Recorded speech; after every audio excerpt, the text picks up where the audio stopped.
What's up to the toots and non-toots alike? Welcome to History Hyena. Not Oz. This podcast just got a lot more swarthy and a little less weight. Because right now I'm looking around and it is full of sand and full of ¿Qué pasa, mi gente? We got a white walker to my left, moving Puerto Ricans across state lines with Sergio Blizzy Chicon. And over to my right, we got the king of the sandbox, Zach Isis. And no Chrissy Chlamydia today. So what's up, guys? What's up? What's up? Now everyone's got to talk more because we're missing a venereal disease. if a venereal disease was a human, it would be Chrissy DiStefano. What's up, Sergio? Welcome back. I'm feeling great. Thanks for having me again. Yeah, can we get his mic on? Yeah. I said, I'm feeling great. Thanks for having me again. And I appreciate you allowing me to use your freezer for my frozen thaw rats. Yeah, I mean, he came in here with frozen rats. If only the my other snakes gotta eat, baby. Yeah. So he came through. He's like, "Yo, can I put my frozen rats in the freezer?" Because he's trying to kill two birds with one stone. He went and picked up the rats from Pet. Where do you get them now? Petland or Petco, or just from a dude on the corner? Yo, chill. Don't even talk about Petland. They closed down recently. That breaks my heart. That was my very first job. Yeah, I know this. Do you meet a Chinese guy in the street who has a Chinese restaurant who just is like, "Look, we have enough for meat. You can use the rest of these for your snakes." I wish I had that sort of connect. Yo, if you got that connect, hit me on the hip because I'll take that connect. These rats are expensive. $15 for a jumbo rat. $15 for a jumbo rat, and that feeds your snake for how many weeks? Well, I like to feed them. How many rats do you have to give your snake to convince the rat not to eat that beautiful exotic cat that you have walking around? That cat lives in constant fear, Sergio. Yo, if you cats. I got two cats. Yo, if you follow, one of them just hides though. The other one just hides. Yeah, man, antisocial. Yeah, you got one cat that's antisocial, and the other one that's gorgeous. Yeah, he won't live long though because he's a Persian. So to get this beautiful breed, you got to shrink their nose, blow up their head. Yeah. He probably has a lifespan of 3 days. 3 days. And it's probably, it's only going to be 3 days because he lives his life in fear. If you go follow Sergio Chicon on Instagram, you can see Sergio Chicon's aquarium in his living room, which also doubles as a boxing gym and a family room. So there's a lot going on there, Pop. Yeah, and occasionally he'll do a character piece, throw a wig on and do an Instagram video in that same room, drink coffee, drinks a lot of coffee in there as well. But he takes pictures. He's got a dog in there. He's got 15 snakes. He's got a couple lizards and a family. So if you go to his Instagram, follow him. What is it, at Sergio Chicon? Yes, sir. At Sergio Chicon. You can see that cat and you can look in that cat's face. That cat has an anxiety disorder because when the humans are out, it's just him and the snakes. Yo, his nose is mad small. It's like the size of my pinky nail. He's like Persian. It's ridiculous how they shrink that nose. And he snorts like he had a cocaine problem. He's like, yo, you holding out on me, cat? He could just be imitating his owner. Yo, he hears you doing that. Yeah! I don't do that shit out in the open. I do it in the bathroom, running the water with the little button lock. Yo, what was the guy? What website from Florida did you get the cat from?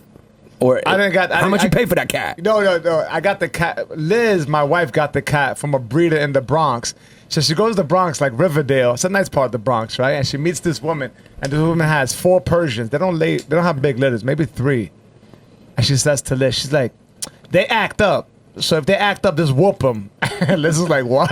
She's like, yeah, you can whoop them because they act up. And that was the advice she gave her for $500 and got the cat. And that was it. She bounced. Yeah, and Liz used all my coins to buy the cat. Every time I go home, I throw loose change in a Bustelo jar. So she came with $450, and the last 50 was in quarters. No, that's $500 in coins. She made my daughter Charlie carry that shit. Oh man, yo, I want to go get the other 3 because I feel bad that the other 3 are with that woman that's whooping the cats. She said, just whoop them. Yeah, just slapping cats. That is, that woman. Kittens. If you get your cats from somebody in the Bronx, let's just be crystal clear. That woman in the Bronx is not concerned with animal rights. Those are Sarah McLachlan cats. Yeah, there'll be a white woman who sees her and be like, what are you doing with those cats? She's like, shut up, I'm disciplining my cats. That's what I'm doing from the Bronx. So there's the cat right there on Instagram. Let's see this video. It's not. Yeah, there's... Sergio's got boxing gloves on, and the cat's like, look, I already live in enough fear from these reptiles. Now I got to worry about you punching me. Look, he takes mad shots. Yeah. He got no defense.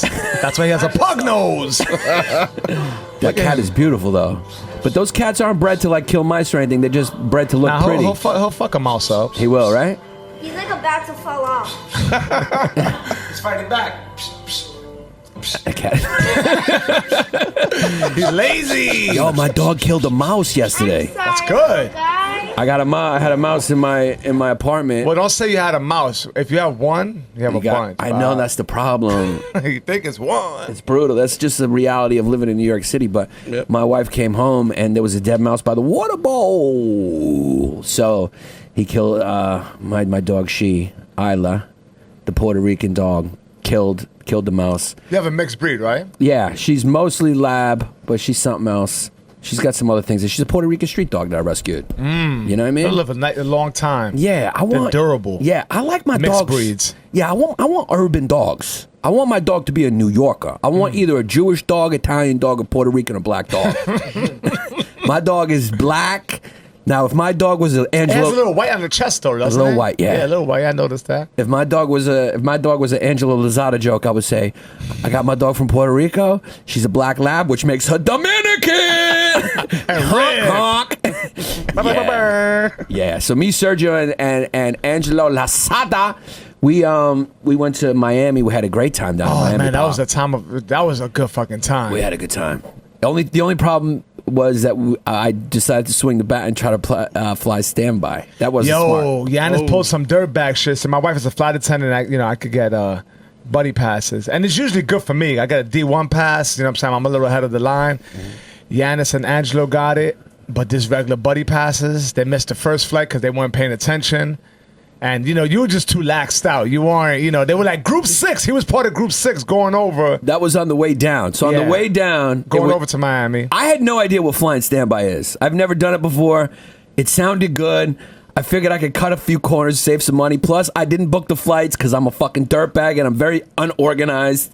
And You just got to be on top of it. When they call a group, you get there. Yeah. When they call Group 7, and then they just ripped up his tickets in his face. That was on the way down. Yeah. Wow.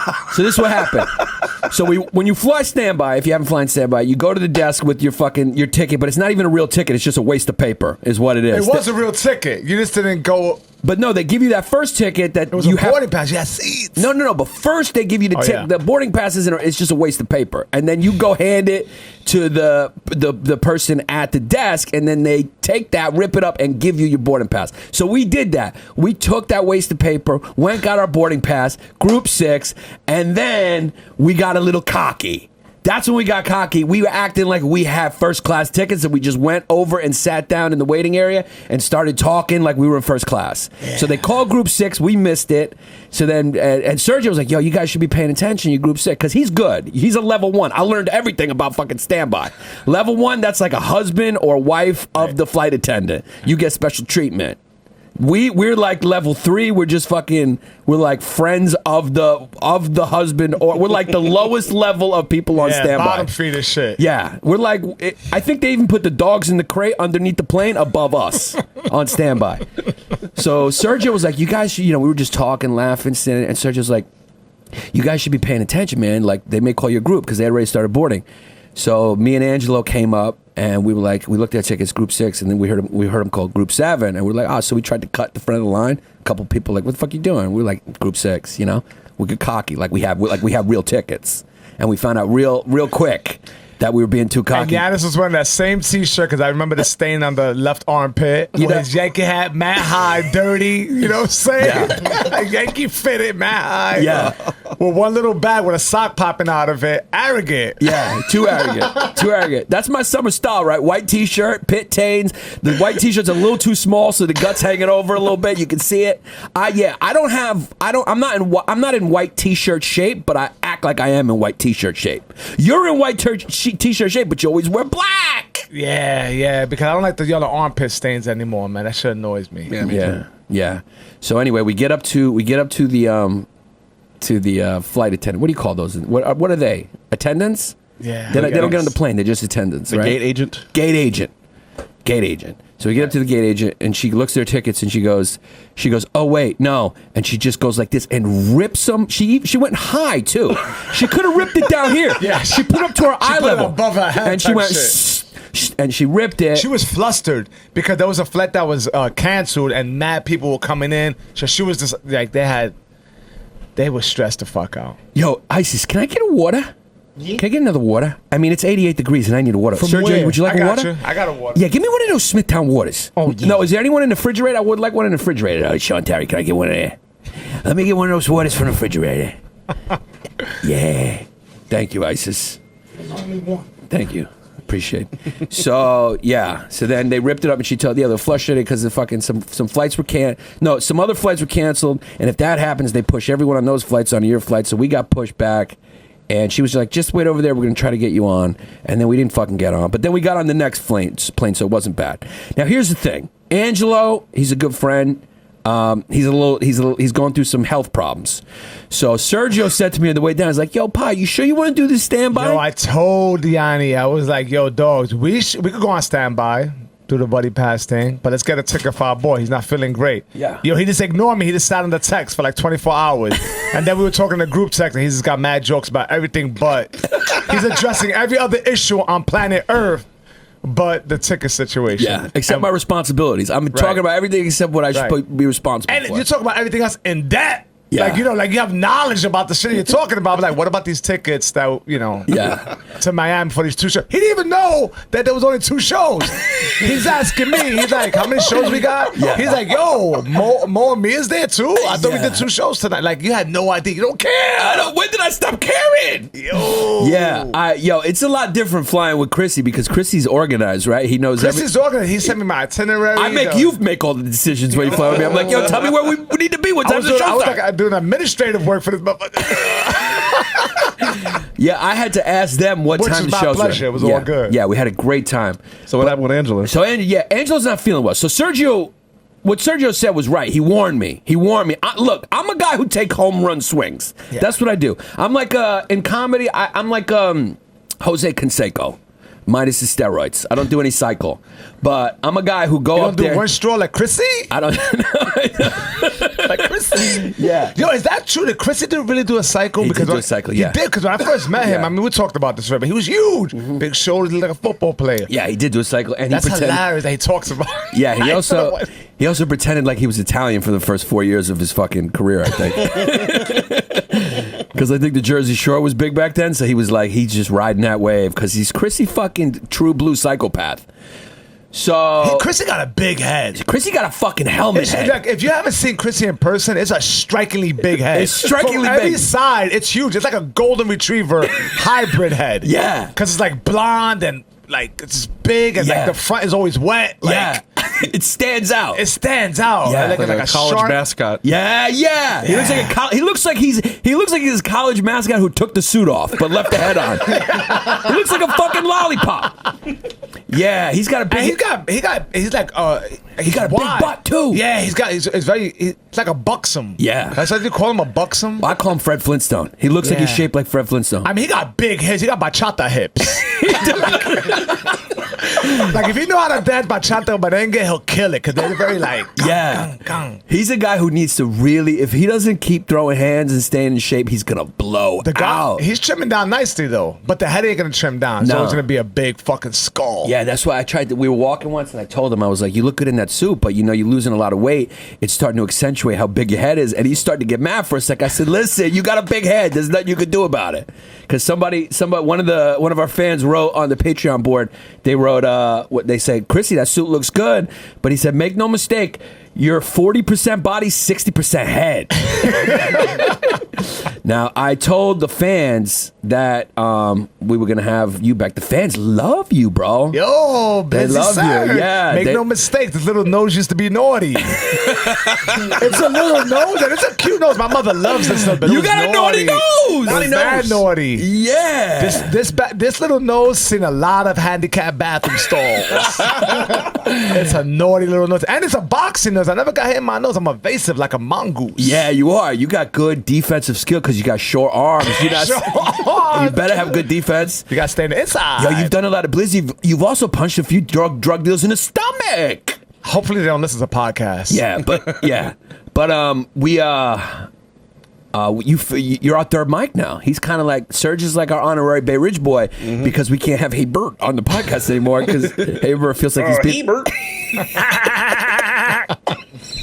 Is it new one? You had They had Hey Bert tattooed at Skankfest. I saw it. We can't. I'm sorry, James Mattern. Look, I know I can't. We can't control the fan. It's a runaway train at this point. They had a fucking Hey Bert. They had his head in a Bert thing as a tattoo. Do you have a picture of it? Man. Yeah. Show Sergio a picture of it. Can we pull it? That's awesome, man.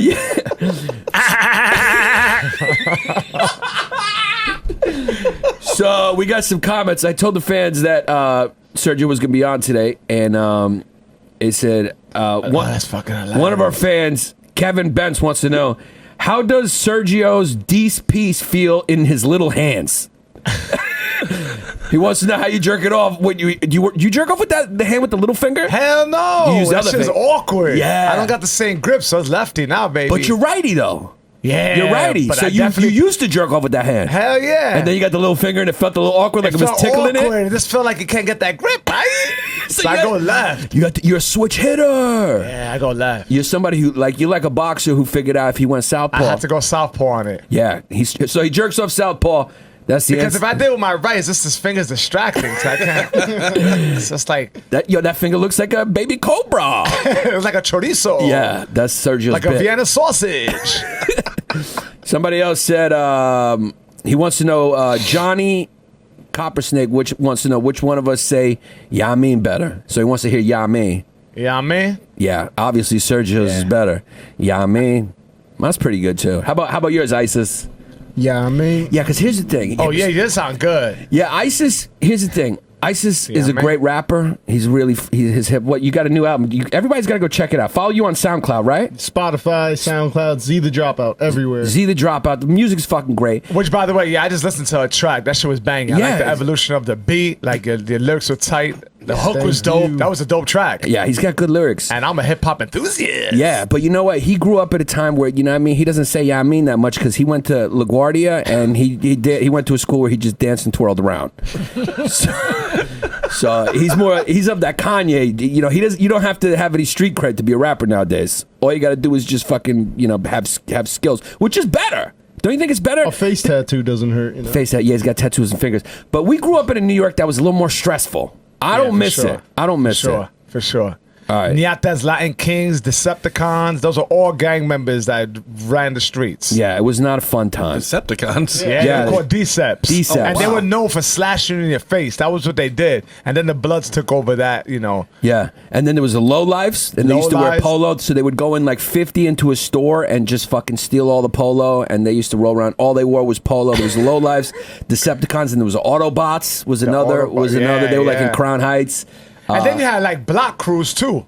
You know what I'm saying? With acronyms like it'd be like SOB, FOS, Flip Out Squad, Sons of Bitches. Like there was a bunch of those block crews. Then you had like I still see a lot of that by like me, like GMB, like all that kind of stuff. yeah, All that's block still groups. heavy. Yeah, well, it's not as bad as it was, and hopefully it never goes back to that. That was traumatizing. Yeah, this guy's scared thinking about it. Yeah, it really makes me uncomfortable. When we went to Syracuse, we were talking about in the car. It started to make. I started to feel that anxiety I had as a Yeah. kid Yeah. because you had to constantly be thinking like it's almost like being a gazelle or an impala on the Serengeti. Yeah. You're constantly worrying and looking over your shoulder because there's predators And you everywhere. develop defense mechanisms. So I used to, every time I seen a crew of kids, I would cross the street and pretend I was looking up at a window, like, you know, like, and I would squint my eyes. Yeah. So, like, not to face the reality of a mob of kids coming towards me. So I would squint my eyes and pretend I was tying my shoelace.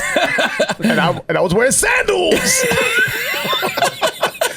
For real, like I knew a bunch of different ways. Sometimes I would go up to the kid who was like staring me down and ask him a question, like, you know where 4th Street is at? And they'll be like, what? Like just throw them off and just Yeah. like walk quickly the other way. Yeah, that's smart. Yeah. Be preemptive, distract them. Yeah, Right. yeah. I had mad little tricks. What was that one time you saw that guy and he said, "Yo, stop looking at me like shit is sweet," and then you stumbled? Junior high school. Yeah, what happened? This kid named Kasim, and he's from the hill. So I'm from what they consider like the Ave, like the Alphabet City. Yeah. And these kids were from the hill. And that's about LaGuardia Projects on the Lower East Side. Both was bad back in the day. Yeah. I mean, it's just it's Lower East Side. It's like a body of projects all by the water. Yeah. I was on 3rd Street. I was living on 3rd Street at the time. Went to school in junior high school, 56. You And essentially grew up in like the project, but now that shit is mad expensive. Yeah, it's changed. Yeah, the now projects are still the projects. I Yeah. mean, I think they got a little better. Yeah, but even still, it's still like you can be walking around there and they'd be like, "Hi, Sergio. Hi. Right. Yeah, I just saw your mother at the bodega, and yeah, we were getting some avocados because we're having a big Lebowski party upstairs. And I said to Mr. Ramirez, how come the eggs have an expiration date 2014? He said, "'Cause nobody buys eggs here." Anyway, sorry. It's some real shit. I want to do a little character piece, ladder 14. So this kid named Cassine, I just made eye contact with him for like a second. And he was like, "Yo, why you keep on looking at me like shit is sweet?" And yo, I just walked away. I remember I was dressed up like one of the members of Wu-Tang. I had armor fatigue gloves, army hat, and I just walked away. He was like, "Yeah, you ain't no soldier, you ain't know about this life. She ain't sweet around here." And I just like walked away, and everyone was looking at me. I was like, "Oh fuck." Did you stumble? You like tripped on your feet when Oh, because God. that's like self-conscious walk when you walk away. Yeah. Like everything with my mouth was wrong. I was like, Yeah. you know, like you can't control it. And like 3 o'clock hit, I was just scared to death that dude was gonna be waiting for me. I remember I got robbed once. In New York City, and it was the most emasculating rob because it was one-on-one. It was me and him. That's how you like. That still bothers me to this day.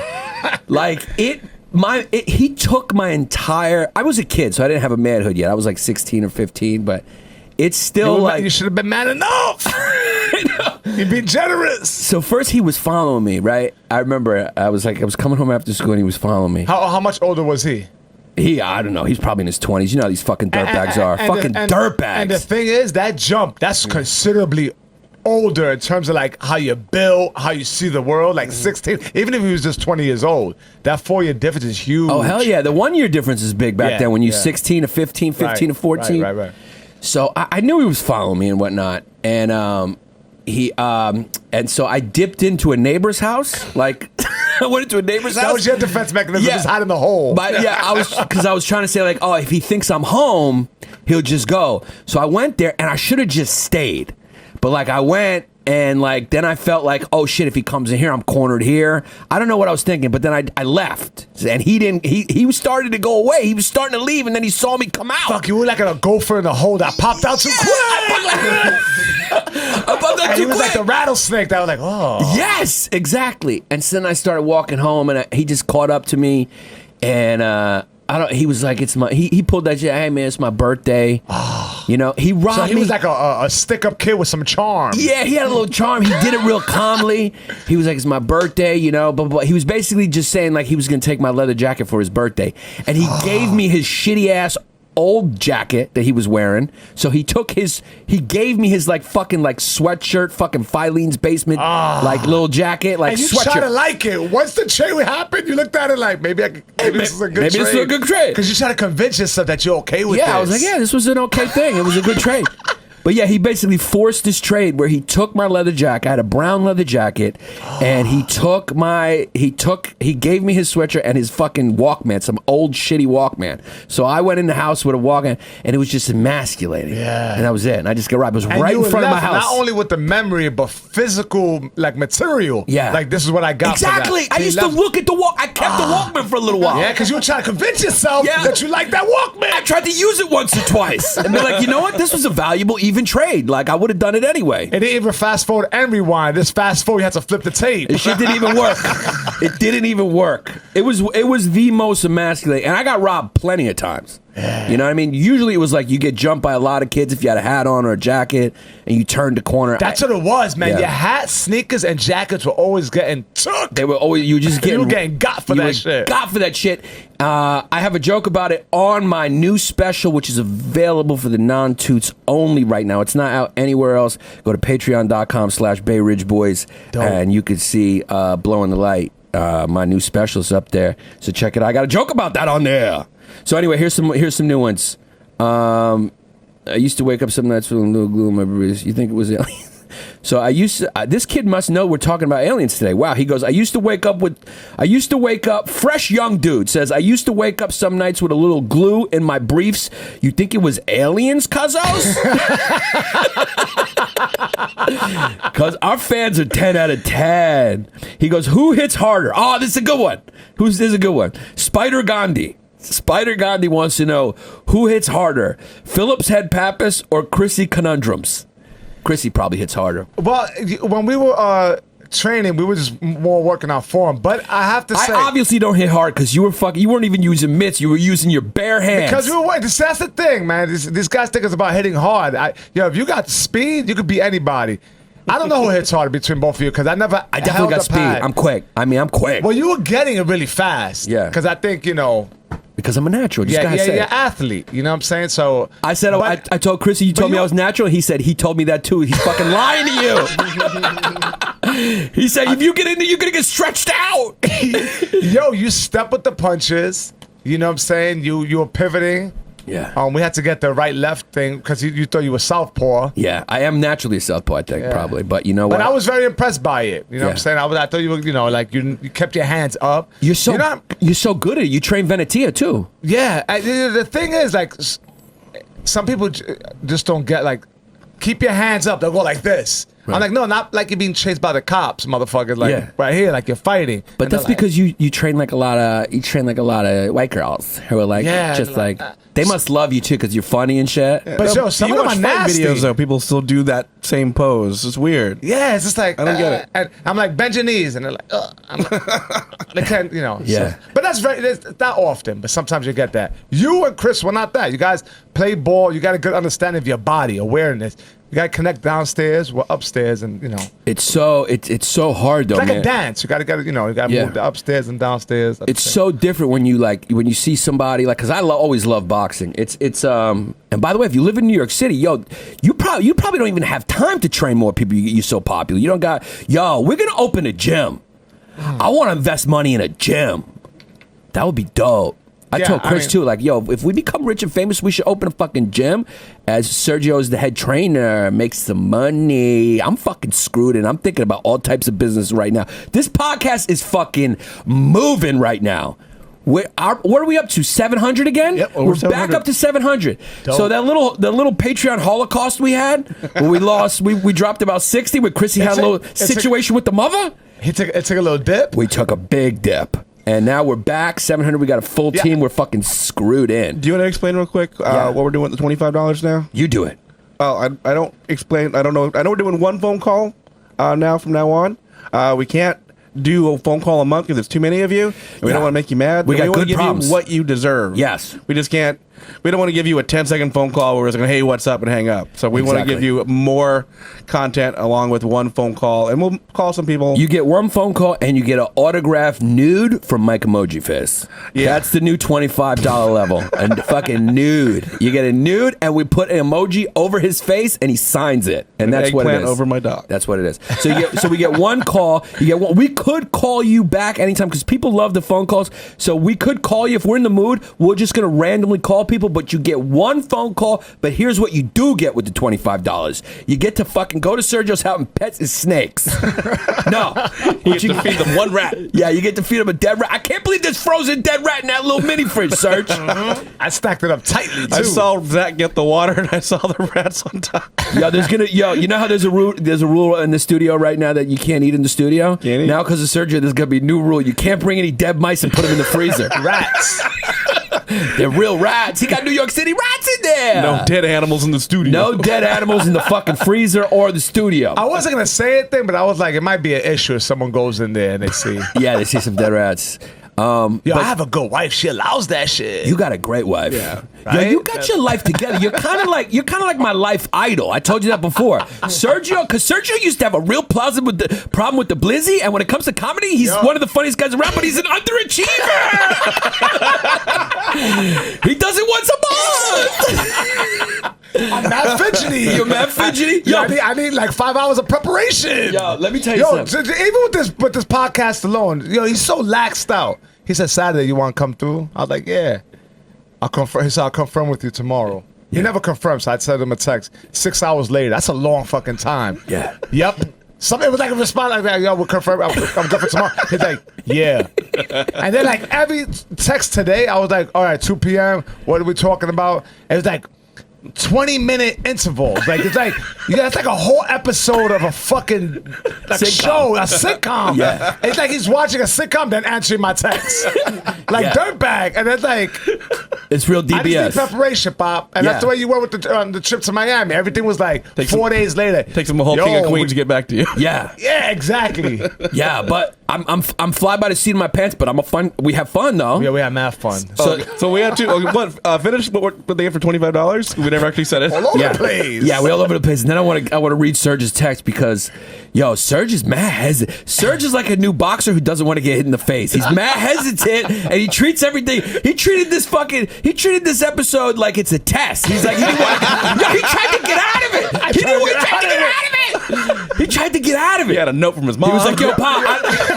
He goes, yo, yeah, trying to get a note from his mom. He's like, yo, Pop, I don't know anything about aliens. Maybe you want to do this one by yourself. And then I wrote, seriously. I'm going to read it back. But this is what you get for $25. Listen, we're fucking screwed in, fucking kids. We're fucking screwed in. Listen, this is what we did. We have the $25 member. You get one phone call, like I said, and then you get exclusive $25 content. We're making content exclusively for our $25 members. If you don't know, ask a $25 member. You're going to get the uncackled version of shit.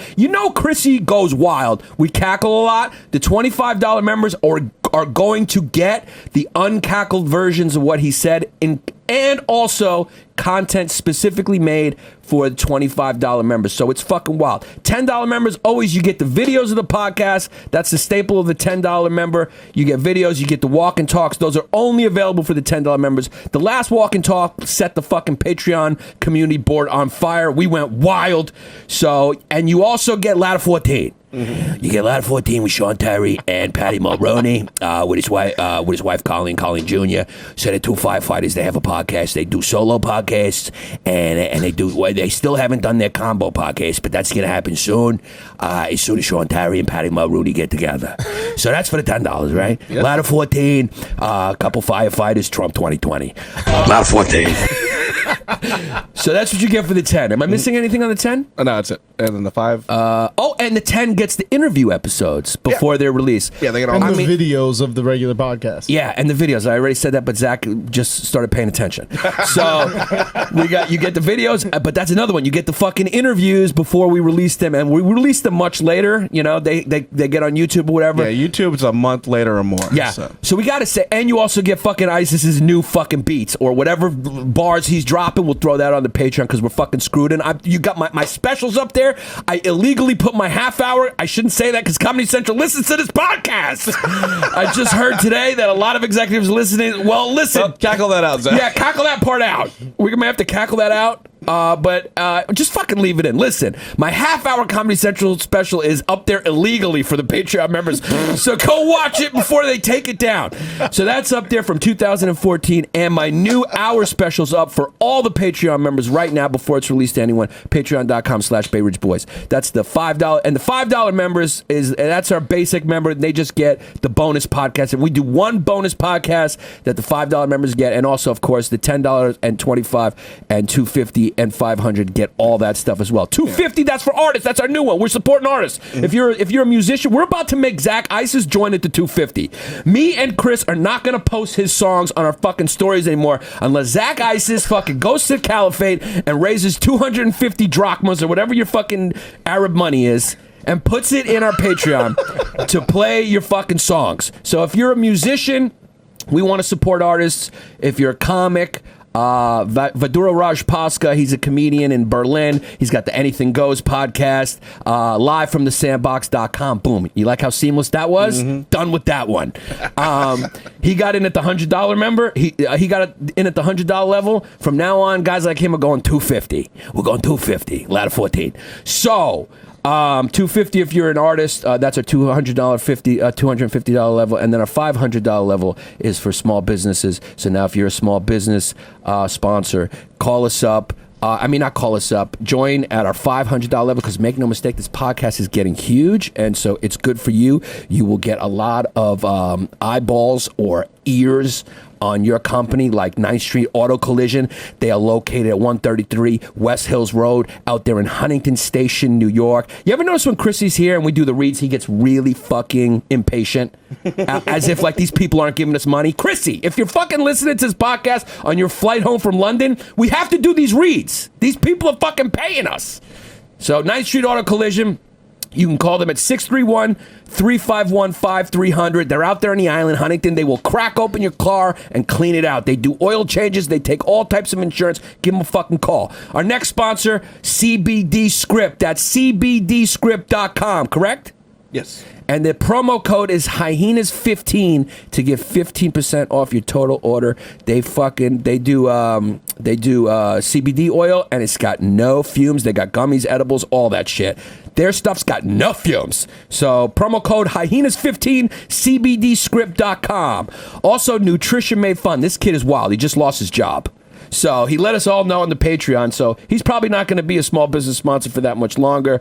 But you know what? If you leave Matt Koch, you're not getting back in because the $100 level is closed. So you better just ask your mother for that $100 until you get a new job. Nutrition Made Fun. Follow him on Instagram. I don't know what his website is. Does he have a website? I don't know. Nutrition Made Fun. This kid is a nutritionist. I follow him on Instagram. I'm already starting to take his tips. He already bought our other sponsor's product, Lakeside Maple, and he's throwing it in his yogurt and all that. So follow him, Nutrition Made Fun, Matt Koch, on the gram, and he enroll in his program. It opens July 15th. He has a link right there in his bio. So sign up. And seriously, man, it sounds like he really has some tips and can help you get healthy. And since this podcast is popular in America, we know there's a lot of people who are a little overweight that could use it. So check him out. And of course, Lakeside Maple, who made that funny video we posted on the gram. He was trying to show us that he was in his mother's basement. But you know what? He had a legit fucking factory over there. So stop playing, Lakeside Maple. We're about to fucking cancel you and make you do 500. So Lakeside Maple, it's trail mix. It's delicious, man. They got 3 flavors: original, ginger, chai, and spicy. And it's just an awesome idea. He's doing well. He's in supermarkets. Lakeside Maple. Go to their website, lakesidemaple.com. Order it. Can you fans go support our sponsors, please? So they keep advertising with us too. And plus, we want to support them. This kid's got a great fucking idea. Go buy his shit. LakesideMaple.com.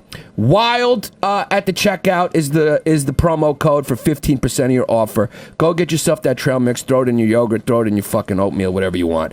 And who else did I miss? Oh, a happy, healthy smile and cosmetic dentistry. That is a healthyhappysmile.com. Follow them on Instagram, A Healthy Smile Rock Hill. They're down there in Rock Hill, South Carolina. You know who it is. Dr. Harvey Spencer Jr. He will fucking crack open your teeth and clean them out. So thank you guys for being our sponsors, and you're fucking lucky that you're our sponsors. Because you know what? You're getting a deal, and we will honor that deal for as long as you want. But make no mistake, any new sponsors, $500, because we're screwed in kids. Yeah, we actually have our first real sponsor. Wow, We have Blue Chew. Then they actually want you to read it. Oh, they want me to read it? Yeah. I want you to read it. I'll read it if I'm Mike Emoji. So, Blue Chew. Here we go. So, it's Blue Chew. Guys, let's talk about sex. Good sex. We have to... They want me to read this whole script like this? Yeah. Okay. Well, everyone knows about Blue Chews. These are the fucking boner pills. Patty Fly Balls is going to be rock hard all summer. So, Blue Chews, guys, let's talk about sex. All right? This is the History Hyena cackle that's listening right now. So, let's talk about sex, and let's also talk about jerking off. Because let's make no mistake, we got a lot of kids who don't get a lot of sex who listen to this.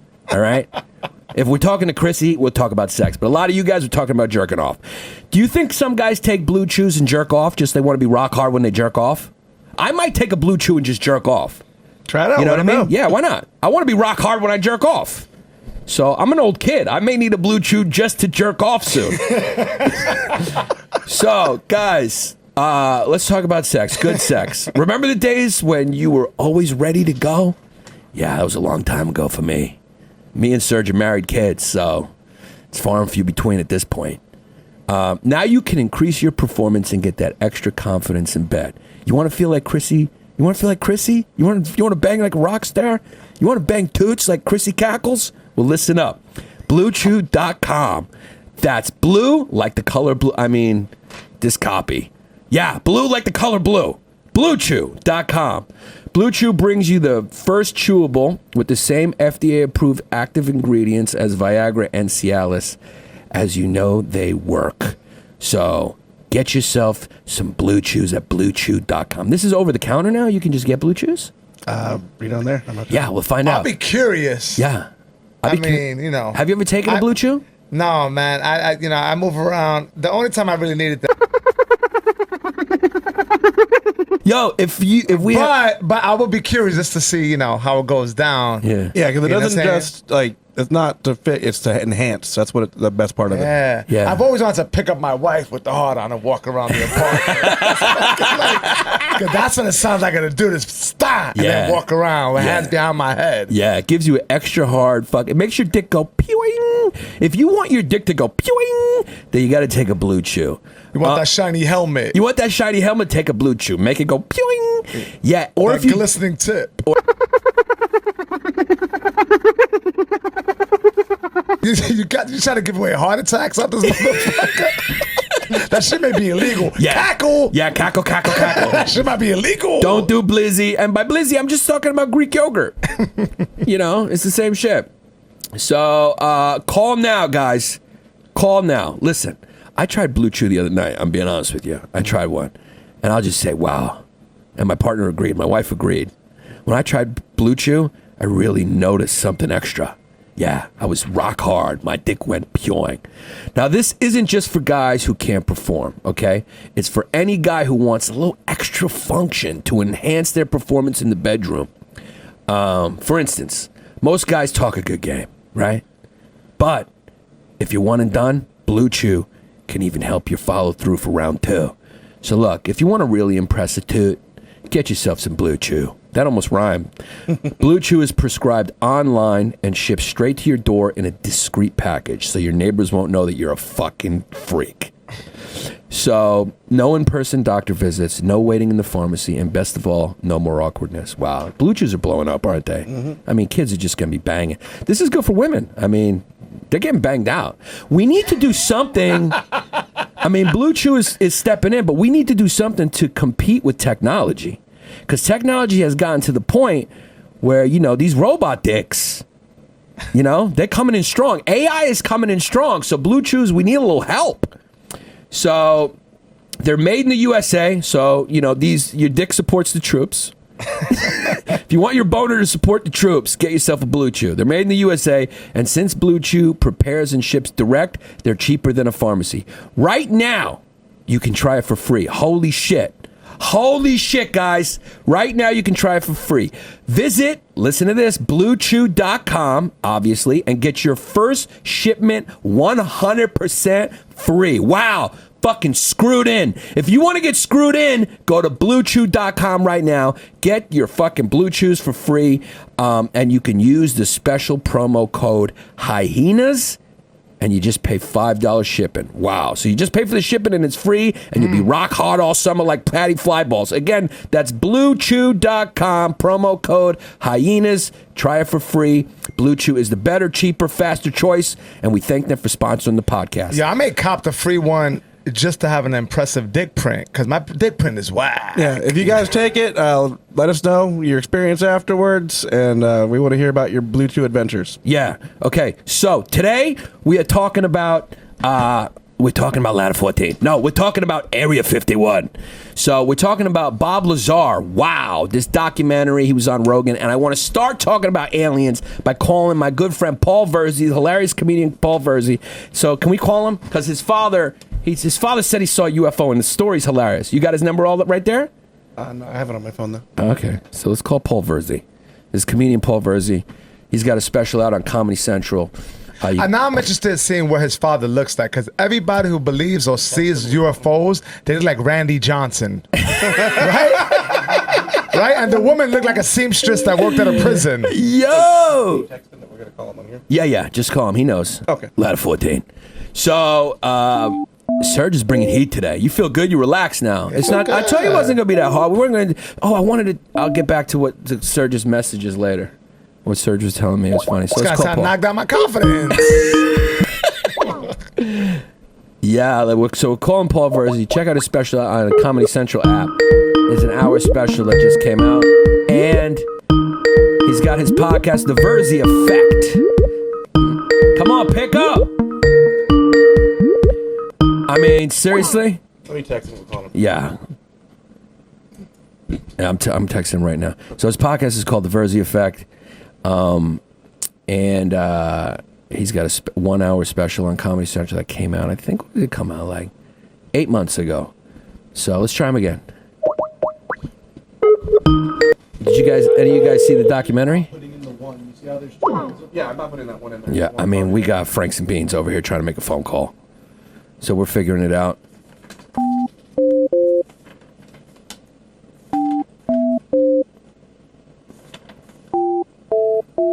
What happened with Smart Cups? I haven't got that thing yet. No. Did they send money? I don't know if that. Let's call Paul Virzi. Paulie Virzi. You guys believe in aliens? Yeah. Hello. What's up, Paul Virzi? Welcome to the History Hyenas podcast. This is your good friend Yanni. Yanni Poppy, what's up, brother? What's up, man? Sergio Chicon's with us too. Paul, Serge, what up? what's up, buddy? I'm chilling, man. How you doing? Good, good. Yo, so we just started off talking about what we're talking about today. Have you seen the documentary on Netflix about Bob Lazar? I did not see it in its entirety, but I know what it's about. I know about it. Yeah. Do you believe in aliens? 100%. 100? It's not even a question to me. Why? Just because, I'm into it and I've read and watched a bunch of stuff on it, and also, you know the story about my dad in Yonkers in 1973, and for my dad, who was just, somebody that if you ever met him in a million years would never, ever. As a matter of fact, he looked at people like that like they were crazy. Yeah. No, He you used to think, yeah. Yeah, your dad. He's an Italian. He's a Sicilian Italian kid from the Bronx. He's so overly, anything you think of an overly Sicilian, hairy chest out, chains, jewelry, gaudy jewelry, little racist, the whole deal. And he goes, he's a type where he used to not only think that they were trying to get attention, people who saw UFOs or flying saucers, but he also thought, that, they were crazy and super crazy trying to get attention. So he would never in a million years believe it until what he witnessed with his own eyes in 73. Yeah. What do you think your dad had a harder time believing, in UFOs or that America elected Obama to be president? It's really close. It's really close, but I would say what baffled him more was Obama in office. Más fuerte. Yeah, your pop, he can't believe it, right? Your pop cannot believe it. He can't handle it. He's like a dog who sees a squirrel from the window. He just can't handle it. He can't handle it. He can't believe that this country elected Obama. My dad is like, you're lucky your grandfather's dead to not see that. That would have killed him. Actually said that. Yeah. So your dad, he's an Italian kid from the Bronx. Tough Italian. Nice guy, though. He is a great guy. I don't want to paint him like, it's yeah. his old school Italian where he grew up. Yeah, he grew up, I don't want to. Yeah, no, he grew up in the Bronx. I mean, it is what it is. I mean, we say it on the podcast. It's just what it is. I mean, it's not a perfect world. That's who he is. He's an Italian kid from the Bronx. Italian kids, they're number one in racism. We talk about it all the time. Food and racism, Italians number one. Yeah, he just can't. Yeah, it's like he didn't. When you grow up in a certain place and you're not traveled well, and you hear things and you grew up. My father also was almost kidnapped at a very young age from an African American man, and that did something. So that's hard to break, I think, too. So yeah, he grew up in a Bronx Tale, basically, like the movie, right? Yeah, Bronx Tale is pretty much like how he grew up. Yeah. Now he made it. Your pops, and then he moved to Westchester and had you. So he made it. He got big there. He made some money and then went out. That's what kids from the Bronx. They need to go to Westchester. That's like making it all the way. That's like really classy if you're from the Bronx. If you're Italian or you're Puerto Rican. No, my father looks at people who go to Westchester as if they made it. They made it. Yeah. They did it. Yeah. It really is like top level for a lot of people who grew up in the city. Yeah, for sure. So what happened? Because this is crazy. Because you said the UFO he saw was like came down close. Yeah, and I actually looked into it more, and there were reports in newspapers all around Yonkers about what happened. So my grandmother, for 50-something years, lived right off of Yonkers Avenue near Yonkers Raceway. You know, really close to the Bronx. But she lived there, and she had a little patio right outside her front door, where there was a little lot, a little grass lot. Where when you're younger, it looks bigger, of course. But there was this little grass lot, and they were outside. My mother was pregnant with my brother, 1973, and they were all outside, and my dad is sitting in the little patio right by the front door watching this small TV my grandmother had, and they hear hollering. He hears hollering, "Tommy, get outside, you got to see this, get outside." And he looks, and they're all looking up at the sky, and he was like annoyed, like, what are they talking about? What's going on? You know, he was annoyed, and he went outside, and he told me, he goes, "What I saw, I wish I didn't, because it made it real," but he said, hovering silently too. He said zero sound, and he's very descriptive when he tells what he saw, but it's hilarious because he's descriptive but like an Italian.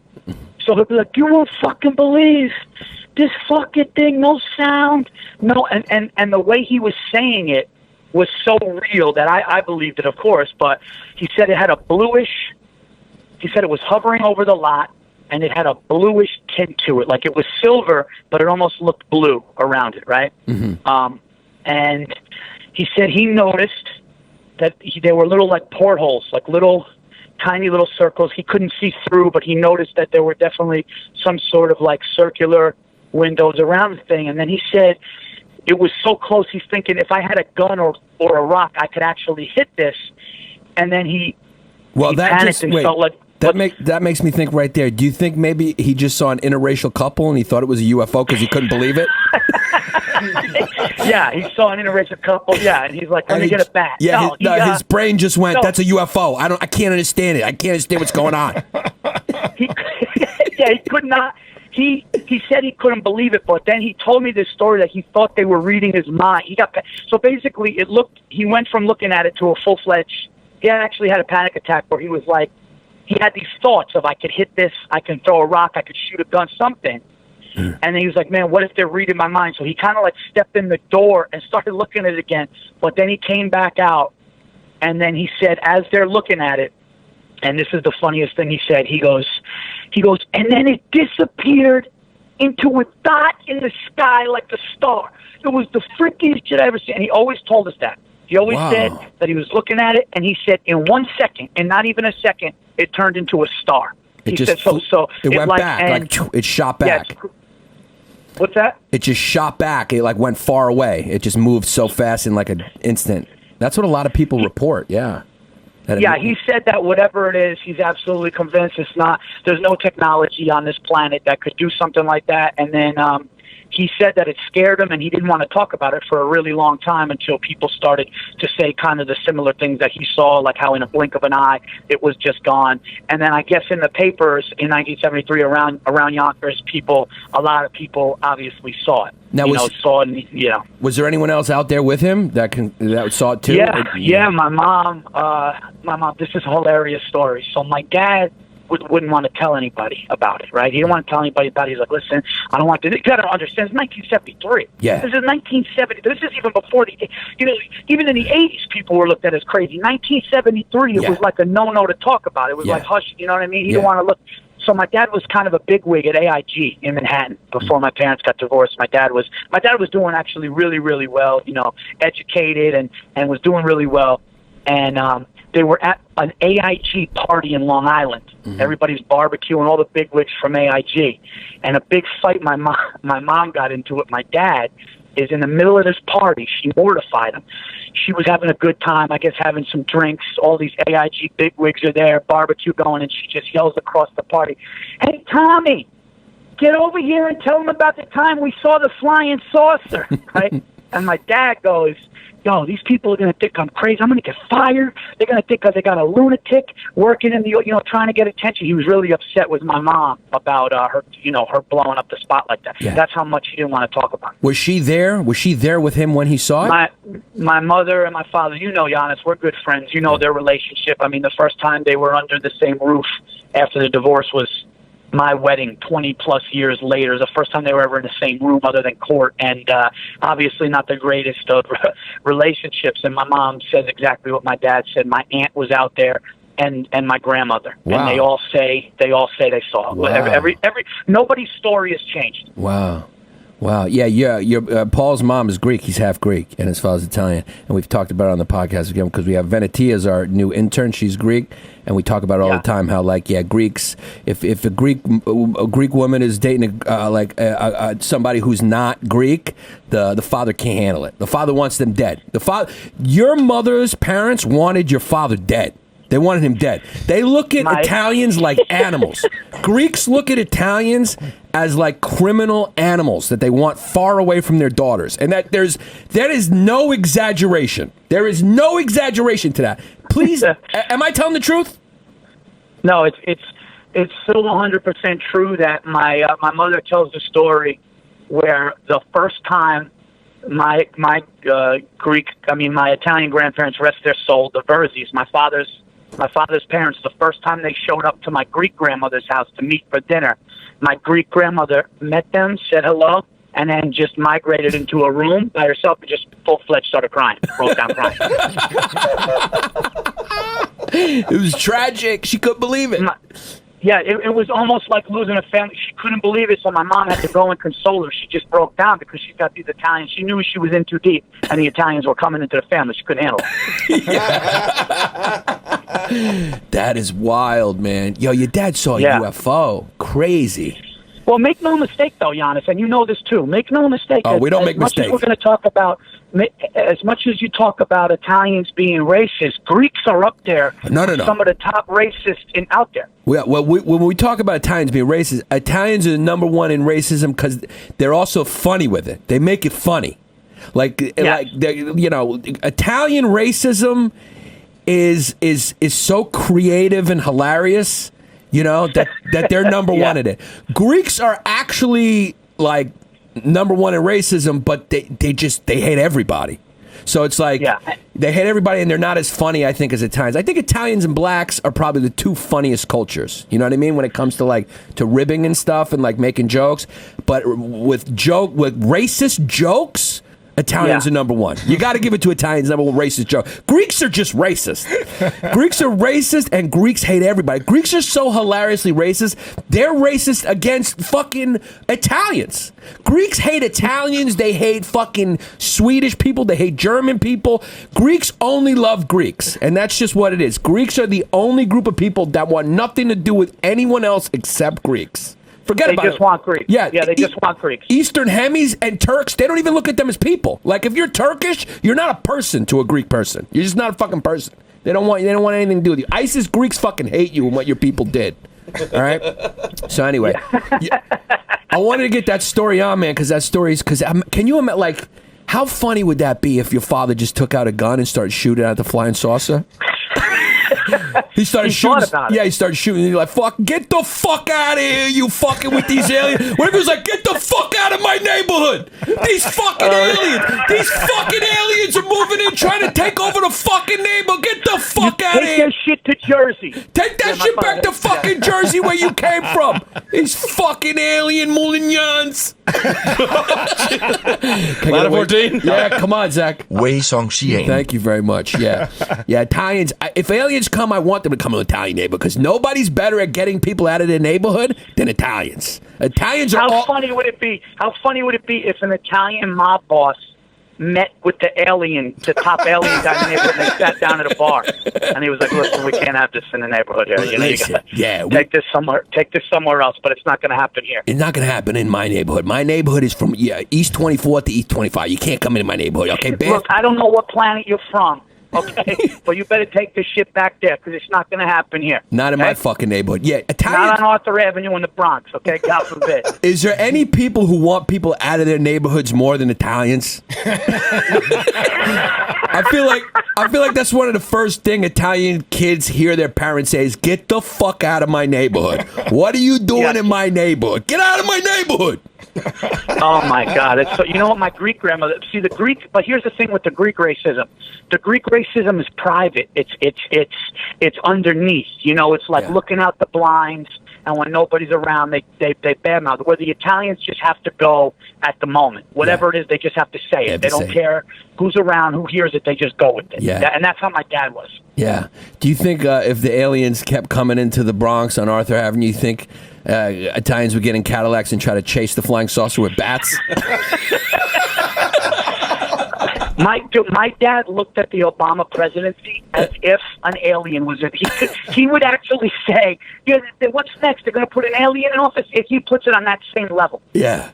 Now your father, whenever he started about to say something bad, he always goes, "I'm a little confused." Right? He starts with like, "I'm a little confused." Yeah, well, when he's upset with us. Yeah. You know, that's actually a piece I'm doing in the new hour where it's all right. So we won't put it on the cast if you don't want. What's that? If you don't want to, if it's a bit, you don't want to. No.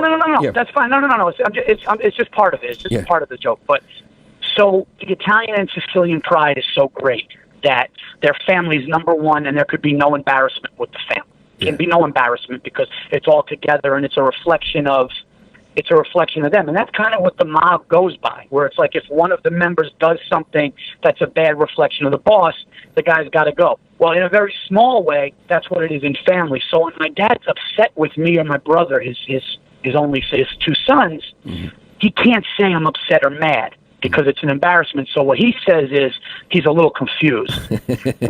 Whenever he says he's confused, we know something, you know. So I'll tell you the story with my daughter. So my daughter's name is Sophia Erin Virzi, right? So my dad, because my wife is Scandinavian, German, Irish, everything. So my dad calls me up and he goes, "Yeah, Paul, you know, congratulations on the baby girl, beautiful. And he goes, name's Sophia. He goes, strong Italian name. I like it. He goes, then I noticed. He goes, her middle name was Erin. He goes, I'm a little confused. And I go, well, you know, my wife goes, I know, but listen, it's Italian up top, it's Italian in the bottom. We don't need to confuse with the Irish in the middle. Nobody wants to be confused. Yeah. And that's his way of going, why did you mess up the name? So that's very much how my father has been my whole life in a nutshell, like that. So when you hear I'm a little confused, you know something real like negative's about. He's about to say something real negative. And he always starts it positive, right? Like, look, nice decor, everything, but I'm a little confused. Yeah, it always starts off nice. It always starts off with, oh, great, how you doing? Good. I'm proud of my boy, you're doing really good. But listen, I saw, and then the voice gets lower. You know, the voice goes down, and then you know it's coming. But it always starts off nice, and then if he feels like he's insulting you with the criticism, he always goes, all right, don't get excited, don't get mad at me, Don't get excited. That's a big Italian one. Don't get excited. Yeah. Don't get excited. It's a big Italian. That's a big Italian. Don't get excited. All right, listen. Thanks, Paul. Man, I wanted to get that story on the potty. We're talking about Bob Lazar. I watched a documentary last night, Area 54. You know, that's like a big. Are there aliens? Are they not? That's a great story. Check out Paul Virzi, his podcast, The Virzi Effect. One of my best friends, and follow him on Instagram, Paul Virzi. Also check at Paul Virzi, and check out his special. They can find it on the Comedy Central app, right?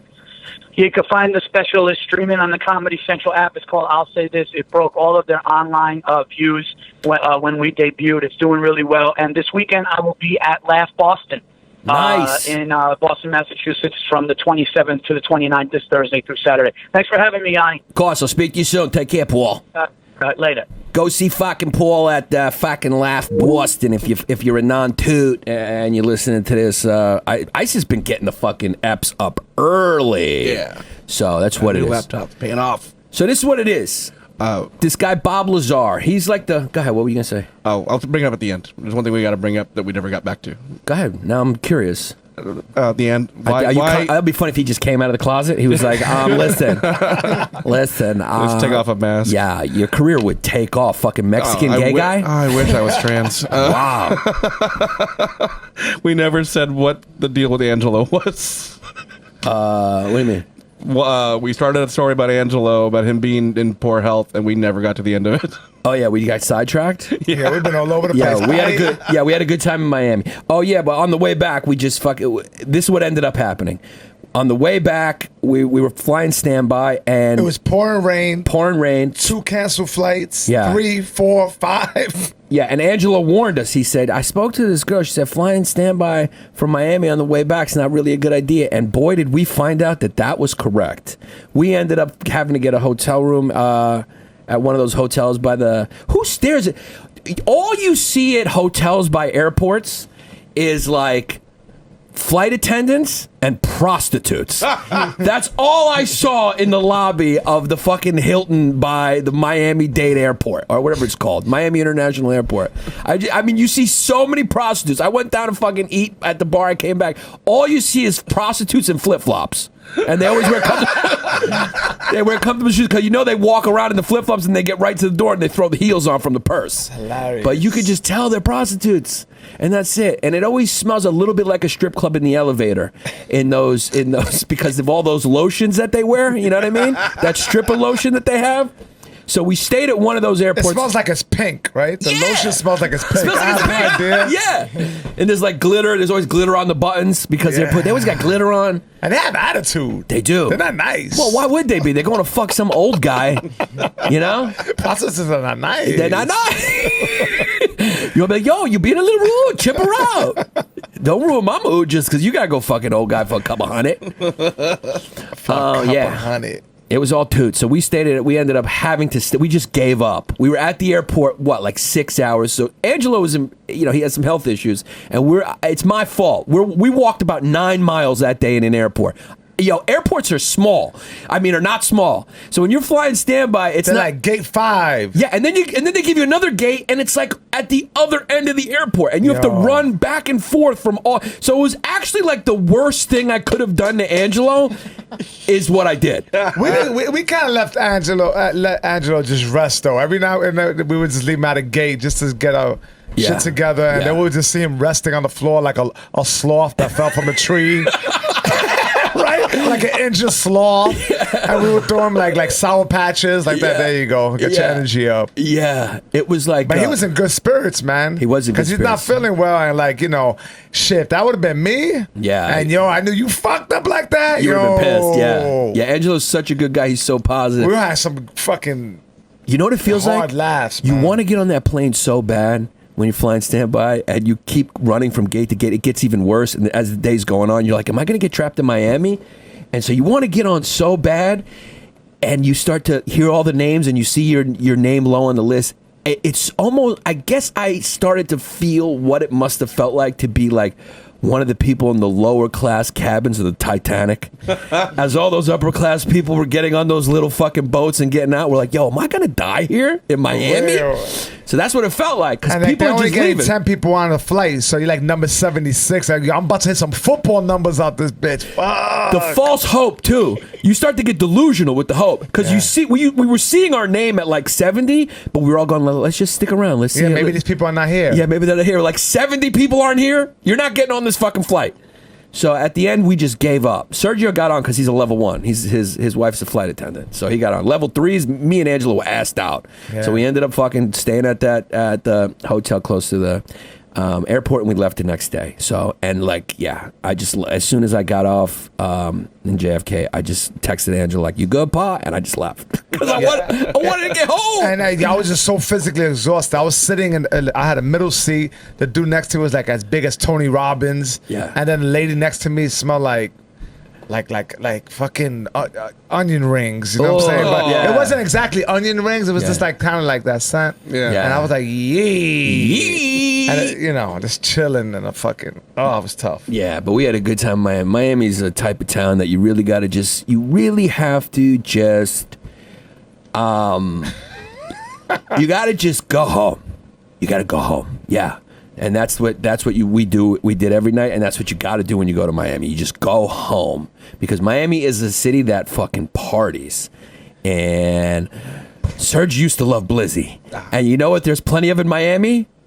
Yeah, man. Blizzy! There's a lot of temptation out there, man. Yeah. I took a fucking Uber shared. Yeah, but you know, because my career is going so well. And I met these two guys that knew Marisa. they did, huh? Yeah, they knew Marisa from back in the days. Yeah. And they were like, yo! They were like, yo, she's still doing that! And they have matching You got a show in the night? How about your friend? You showing the night? You do comedy in the night? I have a friend who asked me if I was. That's a real Puerto Rican thing, right? Yeah. He asked me the other day. He was like, "Yo, papi, what are you doing?" And I was like, I got a show." He's like, "In the night?" Yeah. I'm like, "Yeah, at night, motherfucker." Sergio made me laugh so hard when he was talking about how, like, you know those white dudes like Chris goes crazy for fucking Puerto Rican girls. Yeah. And Sergio was talking about how like white dudes in Miami, they go down there and they're like, I can't take all these hot Latinas. Fucking mucha caliente. Fucking hot Latinas. Fucking. I can't fucking take it. Oh fucking God. They get all clenchy with their teeth. Oh, fucking God, look at the hot Latina. Fucking Jesus fucking Christ. I can't fucking take it. Mucho caliente. Oh, God. Jerry, fucking, I went down to fucking Peru. Oh, my God. So many fucking hot Latinos. Oh, man. Yeah. Every year I go to the DR, my buddies, and there's fucking Latinas out there. Fucking Latinas. Mucho caliente. Oh, with their fucking Oakley glasses, red faces, and Bud Light beers. I hate those motherfuckers. Yeah, man. with their khaki shorts and like a V-neck J. Crew shirt, and then they got those leather flip-flops on. I just want to step on their fucking feet. Yeah. Yeah. So, back to fucking aliens, then we'll get out of here, because Jesus Christ, we're already over fucking an hour and 11. I got to get back to the firehouse. So there's a documentary on Netflix. Joe Rogan just had the guy on, and he had the filmmaker on, Bob Lazar. So this is the guy that's responsible for everybody knowing about Area 54. He's creating some noise. Yeah, supposedly, this guy's interesting, man, because he supposedly is some sort of scientist. It's not clear. He says he went to Cal Poly and another school, but like they have no record of him, or they're saying they have no record of him. So it's like one of those things. Do you believe this guy or not? And he says he worked with alien technology. He worked at S4, which is sort of like a subsidiary of Area 54. And Area 54, it's been revealed, is a classified Air Force base where they work on. Through the years, they've been working on, the newest bombing planes, fucking all types of new bombers and stealth bombers. Out in Nevada, right? Yeah, out in Nevada. So they work on military technology out there. Yeah. They work on and some nuclear stuff. And so this guy's saying that he was brought in and hired to work at S4, which was like a subsidiary of Area 54. And him and his partner, I think his name was Bob, or he says was Bob, actually worked on an alien craft. They disassembled an alien craft to try to learn about what their technology is. And he says the government has had 9 alien flying saucers. And the way they moved, and that's why this shit is like, I don't really believe it. I don't really fucking believe it. Because who is this fucking guy? How come it's one guy? How come it's just one guy? But then there's this other video we're about to show you where this guy, like, he got it on video. Like, he's a fighter pilot, and he sees the fucking flying saucer, and it moves. But it's like, he says the way that the flying saucer moves is it like bends gravity or the space around it, the matter around it, and moves through it. So it's like as the saucer's moving, everything around bends through it so it can shoot through. It has no propulsion system, which is what makes it unique, because everything that shoots forward, something shoots out the back. You know what I mean? When your car, you're shooting something out, water, steam, whatever, however you're powering some sort of your movement. exhaust There's or some something. sort of something shooting out the back. For every action, there's an equal but opposite reaction. He's like, with this technology, it was self-sustaining. It didn't have that. So it's like they were trying to understand it, and they couldn't. And it has some reactor in the middle and some alien particle that he says he has a piece of. And in the documentary, he says the FBI raided his place while they were making the documentary. I don't know. You don't know if it's true or if they're doing it for the drama of the documentary because you don't see the FBI raiding his fucking house. You just see the filmmaker, who, by the way, was annoying. He's just in jeans with like a hipster haircut and a beard and fucking wearing no socks and shoes. And he was on the speakerphone with a reporter from Las Vegas the whole time. And so you don't see any of this happening. You don't see him getting raided. Raided by the FBI and the CIA, whatever the fuck. They just tell you he is. But according to this guy, he worked there. According to this guy, he's a scientist. But there's no record of him at those schools. But maybe the government erased his existence.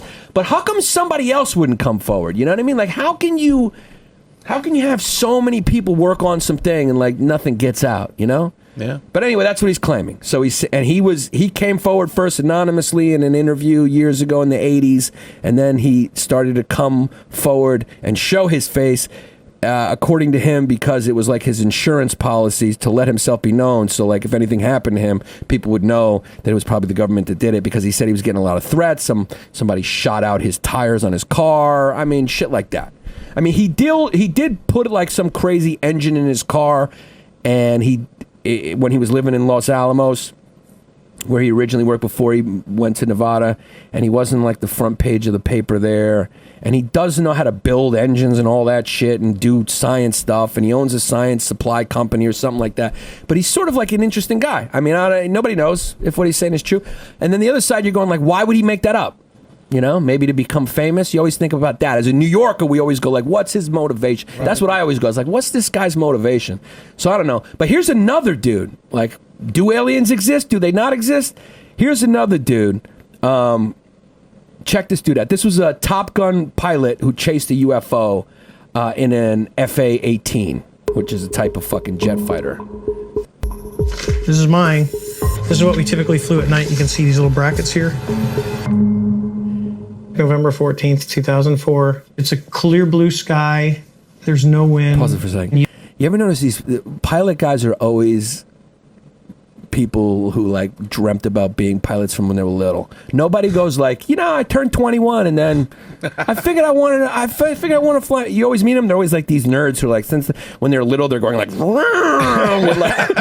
with like forks, or just dreaming about being up there, because it's almost like innate as being a scientist. You have to be born with some sort of right to fucking fly. There are always these nerds who are real comfortable saying like, I got 2 rudders on the 6, 5.9, and the jet fuel pack impact was a 5.96 on a level 15. And they're always white. They're always white. And I love beach volleyball. Yeah, it's true. You see this tic-tac, it's just this white object that's randomly moving around. Now, yo, he got footage It makes of the hair on the back of your neck stand up a little bit. I remember telling my back seater, I said, dude, I don't know about you, but I'm a little weirded out. Well, how come the guy in the back seat never came out? Exactly. Yeah. All right. It's not a helicopter. It doesn't have rotor wash. There's no propulsion. There's no wings. It rapidly accelerates and disappears. Like, poof, gone. Weirdest thing I've ever seen in my life. I chased a UFO. But I like to just crawl back under a rock and be myself again. Yes. Now he just got a dog. Yeah. Now they're always like retired at home. I don't want to do this anymore, and now I just want to hang with my dog. As long as you just leave me alone. I'm not that kind of person.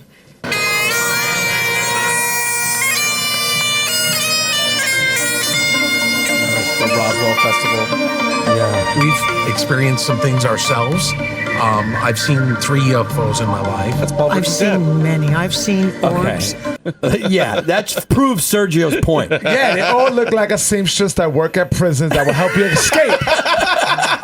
That's what she looks like. They all look like the picture Randy Johnson. Yeah, the woman like a seamstress in the prison, or the dudes look like a Randy Johnson fucking relief picture. Yeah, do you believe these guys? Do you believe? Nah, I don't believe anyone with Lord of the Rings hair. Yeah. I mean, like, so they're just looking for like a little excitement in their life, right? They like probably their imagination made them see something. People like that. I don't know, man. Yeah, I mean, I think they want to believe. I think that's the main thing with them. A lot of these people. Yeah, so in Roswell they do these fucking they do these like extraterrestrial UFO conferences, and this guy's speaking to those people. So it's like, is he at the conference now? This guy? Let's see what he says. Tracking these things, up to 10 of them, for the last 2 weeks, and this is the first time we had manned airplanes airborne when it showed up. They had been coming down from above 80,000. Come down, hang out at 20,000 for about 3 hours, and they go straight back up. They've tracked them at just sitting there. They've tracked them at high rates of speed. They've been tracked lots. Why should take I don't think we developed There's a woman in the audience taking notes. I'm just saying.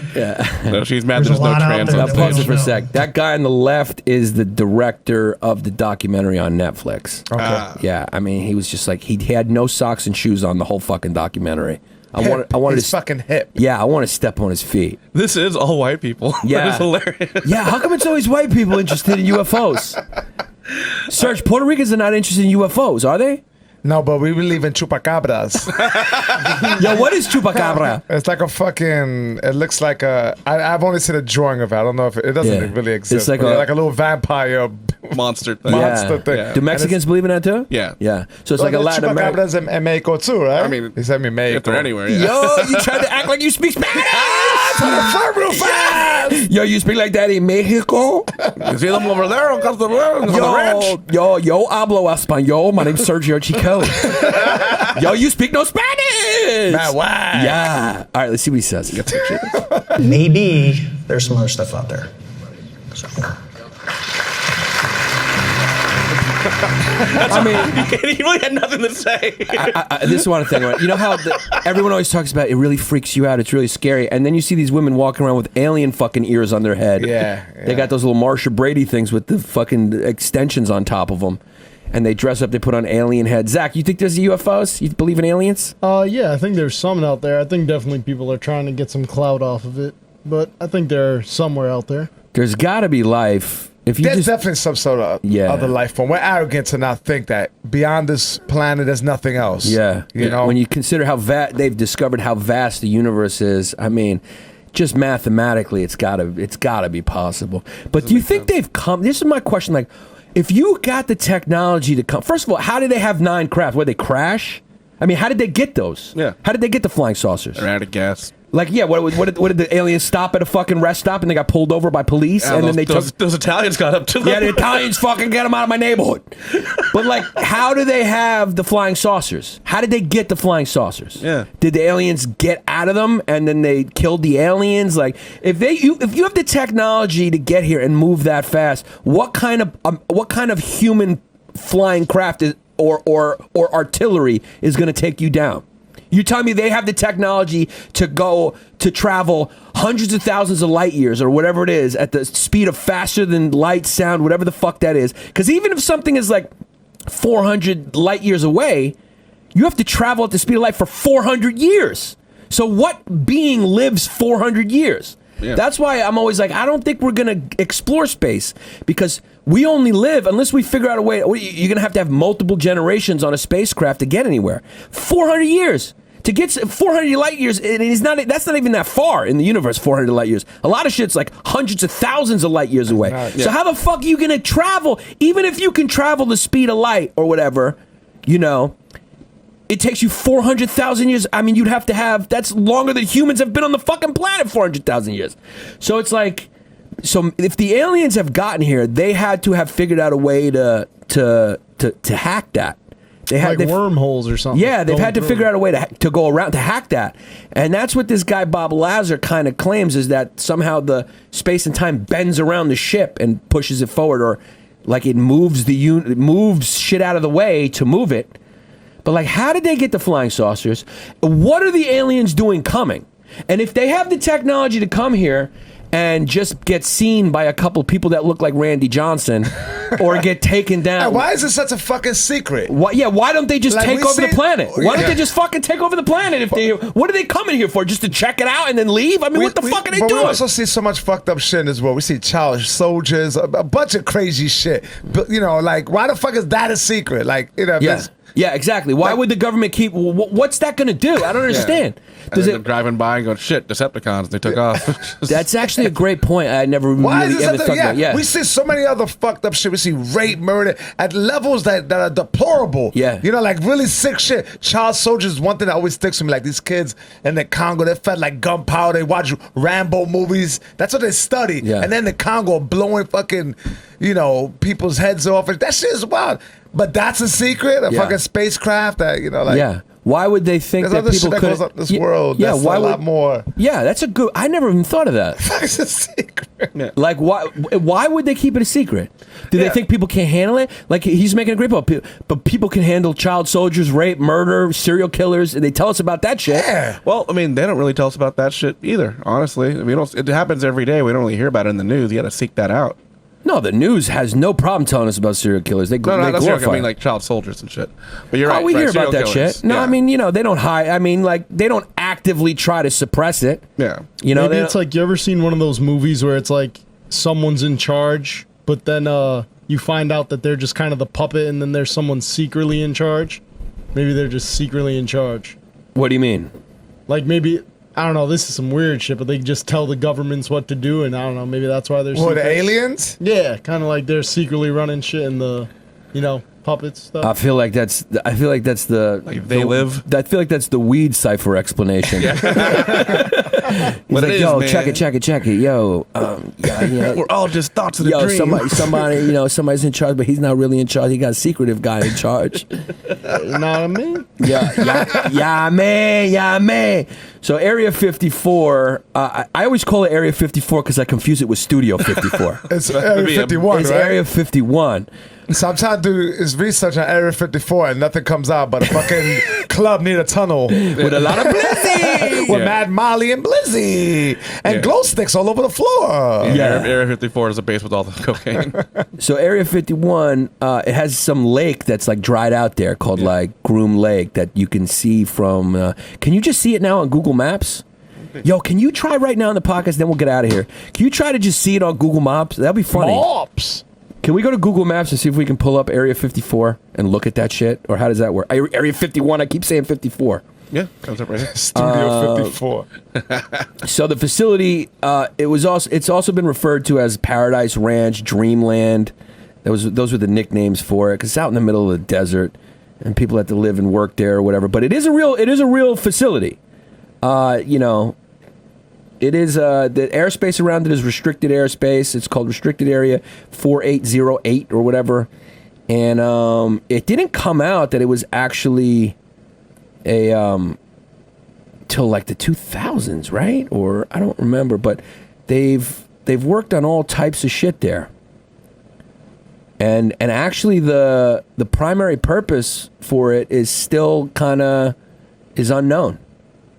Publicly unknown. However, based on historical evidence, most likely sports development. Yeah, most likely experimental aircraft, weapon systems, black op projects, stuff like that. And then, of course, when anything's secretive, there's always conspiracy theories that a lot of those sightings probably were just craft that they were working on, like stealth bombers. Those shits don't look like real planes, so you see that shit moving around, probably in that area. And Roswell's in Nevada, right? It's close to Area 51. Mm-hmm. Is that what it is? Las Vegas? Roswell's New Mexico. Oh, Roswell's New Mexico. Yeah. Oh, that was where they felt like the crash happened, Roswell. But Area 51's in Nevada. So the nobody knows why it's called Area 51. It's kind of unclear. Nobody knows what it is. Yeah. We have Groom Lake pulled up. That's it? On Google Maps? Yeah, Google Earth. Look at that shit. So it's supposedly an empty lake. And like that's the facility around it. Like you see Area 51. Mm-hmm. Yeah, man. So Area 51 right there. Yeah, they did. The Groom Lake Test Facility was established in 1955 by the CIA for Project Aquatone. And Lockheed, the company Lockheed and the Air Force were working together. And that's basically how shit started over there. And then over the years, they worked on a bunch of different shit. Some information's come out because of Freedom of Information Acts. And it's basically like a secret base where they work on military planes and stuff. You can watch the documentary yourself. Yo, fuck that. Should open another bunny ranch there. Yeah! Some shit I'm into. Something I'm real curious about. Yeah. Fucking alien. Yeah, does the bunny rat still exist? I know the guy died. I think the guy died, right? But I think the state took it over because of taxes or something. None of those girls are really hot, though. I used to be like, when I watched it on How did he get a show, that guy? The bunny ranch. And then he was died. a real creep, too. That's still open. Open 24 hours. Yep. Yeah. Yeah, they worked on the A-12, the YF-12A, all these ships that probably nerds know about, like people who are into like planes and stuff. Yo, where you going? You just leaving the podcast? Yo, you go ahead, pee. All right, well, that's it, man. That's it. So go watch Bob Lazar's the dude. I don't know. Do you believe him? Do you not believe him? He was just on an episode of Joe Rogan. UFOs, are they real? I don't know. Tell us what you think in the comments. Yeah, tell us what you think. Hope you enjoyed the app. I'll be in Rhode Island at the Comedy Connection coming up next month. I can't remember the date, but anyway, just follow me. You'll figure it out. At Yannis Pappas, at Chris D Comedy. Go to chrisdcomedy.com for his dates. Right now, he's in London. If you listen to this, go see Chris at the Soho Theater, and then check all his upcoming shows. Again, go to patreon.com/Bay Ridge Boys. Join the matriarchy. You get all that content. And my special is up there now in its entirety. So you'll be the only ones to see it. And I hope you enjoy it. And our shirts are available at onthevolleyapparel.com/collections/tees. Where the fuck is this? We're there. Yeah, so onthevolley.com/collections/tees, or just go to onthevolleyapparel.com. So it's onthevolleyapparel.com, and then you can just search History Hyenas or /collection/tees. The shirts are up there. We got the shirts are fire. Cocoa, we got No Fumes, we got Witch Hazel, those shirts. And then our other store is teespring.com/History Hyenas. The links are on our YouTube. Join our YouTube page. Join our Instagram page. Serge, where you at? At Sergio Chicon. Yeah, at Sergio Chicon. SERGIOCHICO1. I'm on Instagram all day, every day. All day, every day. And if people want to throw hands, can they fucking throw hands with you? Yeah, absolutely, man. I train out of Overthrow Boxing Club. It's a dope facility. It's very hip. You know, yeah, and it's all good, man. You know, we only charge $500 a session. A lot of for 35 minutes, and I'm kidding. It's reasonably priced. Come through, holla at me. Yo, are you going on the road with Chrissy anytime soon? No, but I'm going on. I think it's USO tour in August. Nice. That's dope, man. That's gonna be dope. Yeah, you know support what I'm saying? the troops. Yeah, man. So I'll be doing country? Bahamas, Honduras, Puerto Rico, and then we stop in Greenland. Very cool. That's weird though, right? That you go to start with trip. that heat and then you fucking end the cold. Yo, you got a great life, man. I'm doing it, baby. Yo, you got a Trying great to do life. it. And you fly free for standby. Yeah. Fly free, frozen rats. Level 1. Level 1 is the top level of standby. We got some new Patreon members, guys. You ready? Ready. Felix Webster, welcome to the matriarchy. Dylan Bradley. Wow, we're starting off white. Felix Webster and Dylan Bradley. Wow. And then we got a turban with a toot. So that's a PPW nominee right there. Angelo Burkus, welcome. Christian Wilkinson, welcome. Tom Franks and Beans for Chrissy D. Harris. So another PPW nominee. Then we got Brandon Landry. Yeah, I mean, that's a black kid. Yeah, I mean, Brandon Landry. Sounds like a draft pick. What's up, Brandon Landry? Then we got Jesse Ravelli. How you doing, Jesse? You make sure the garlic is sliced thin or else you're going to get disciplined. Then we got Timmy Tit Tattoo. Another PPW nominee. Jake Shoot. What's up, Jake? What's up, Jake, man? How you doing, Jake? You fucking ass. Fuck yeah, man. He's fucking hot Latinos. I can't fucking take it, Jake. Jake, I was in fucking Peru. Oh, my God. I can't take these fucking mucho caliente Latinos. Then we got Carl G. Ferro. Then we got Victor R. Sanchez. ¿Qué pasa, mi gente? Then we got Justin Espino. ¿Qué pasa, mi gente? Justin Gansey? Justin Gansey, Sauce Monkey Incorporated. Then we got Dimitrios Gavritsas. Dimitrios Gavritsas, Tikanis Posisa Malaga. Then we got Miguel Whitest Walker Suarez. Yeah, we got a White Walker. A White Walker. Then we got Dylan Schimberg. Oh, that kid's screwed in. Then we got Brian Clean Piece of Beef Murray. That is... is that number one? That's PPW. Yeah. Brian Clean Piece of Beef Murray is a PPW of the week. And then, I might have said that too soon because with next one we got Cutie with a Booty, No Longer a Tootie. Wow, that's difficult. Who do you give it to? Is it Cutie with a Booty, no longer a Tootie? I like Cutie with a Booty. No longer a Tootie. Yeah, that's the PPW. Runner-up, Brian Clean Piece of Beef Murray and Tom Franks and Beans for Chrissy D. Harris. That's history. Huh? There was a 3 on the bottom that weren't right yeah, before. these fucking complainers. Who do we got? We got Gregory Stitz. Welcome, he's a German. Gregory Stitz. Hell, to the Fuhrer, Gregory Stitz. You fucking German kid, snow monkey. Then we got Miles Whitney Houston T2 Text. That's a good one. We already got the PPW though. And then I like this guy, Jose the Banker. I like that. He's just Jose the Banker. Yeah.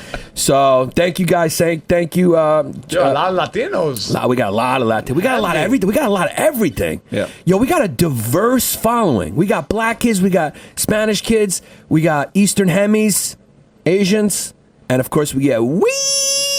Heavy on the weed. We heavy on the weed. So yo, thank you for listening. Will Chrissy be back next week, or what's his schedule? I think he said he was going to be gone. I think he gets back next Monday. He gets back next Monday, so he will be back next Monday. Probably not. He's going to be flying back from Europe, so he's probably going to be. So if we don't reschedule with Chrissy, then Sergio, you coming back next week? Yeah, I'll come through for sure. Yeah, and you come back anyway, yo. So follow us all. Thank you for listening. And again, most important thing, tell your friends about the History Hyenas. Peace. I don't want to suck a dick.